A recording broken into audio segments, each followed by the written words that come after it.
श्रियकान्ताय कल्याणनिधये निधयेऽर्तिनाम् श्रीवेङ्कटनिवासाय श्रीनिवासाय मङ्गलम् लक्ष्मी सविभ्रमालोकसुभ्रूविभ्रमचक्षुषे चक्षुषे सर्वलोकानां वेङ्कटेशाय मङ्गलम् श्रीवेङ्कटाद्रिशृङ्गाग्रमङ्गलाभरणाङ्गये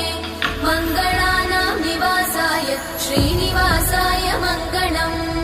सर्वावयव सौन्दर्य सम्पदा सर्वचेतसां सदा सम्मोहनायास्तु वेङ्कटेशाय मङ्गलम् नित्याय निरवध्याय सत्यानन्दचिदात्मने सर्वान्तरात्मने श्रीमद् वेङ्कटेशाय मङ्गलम् स्वतः सर्वविदे सर्वशक्तये सर्वशेषिने सुलभाय सुशीलाय वेङ्कटेशाय मङ्गलम्।